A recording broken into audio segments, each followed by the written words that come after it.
Matapang na naglabas ng saloobin ang seasoned actress at singer na si Agot Isidro, tungkol sa nangyayari ngayon sa Marcos administration. Mainit na pinag-uusapan ngayon ang ginawang pagbabanta ni Vice President Sara Duterte sa buhay ni Pangulong Bongbong Marcos at sa asawa nitong si First Lady Liza Marcos.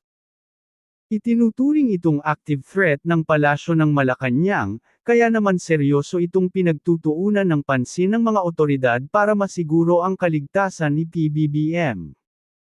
Binitiwan ni VP Sara Duterte ang matindi niyang pahayag laban kina PBBM sa isang online press con, kasama ang kanyang Chief of Staff na si Attorney Zaleika Lopez.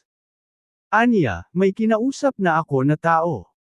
Sinabi ko sa kanya, kapag pinatay ako, patayin mo si BBM, si Liza Araneta, at si Martin Romualdez.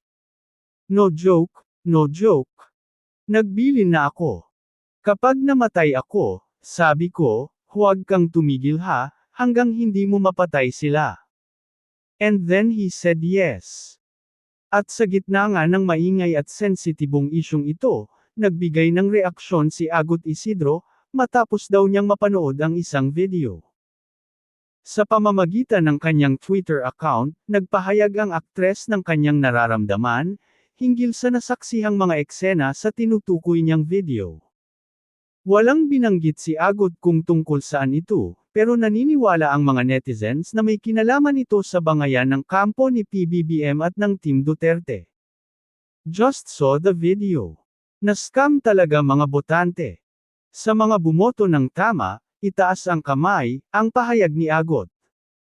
Bagamat walang binanggit na detalye si Agot, mahihiwatigan naman sa mga comment section, na ang pinanood niyang video ay tungkol sa kasalukuyang girian sa politika. Ani Agot, malinis konsensya ko, di ko binoto mga Duterte. Duda ako sa mga pagkatao niyan una pa lang. Masakit dito, damay-damay. Yung iba nagsisisi na. Problema yung mga nauto, nabudol, nakinabang, mga nagbulag-bulagan, at mga naging enabler. Until now, hindi umaamin. Yung iba bulag pa rin.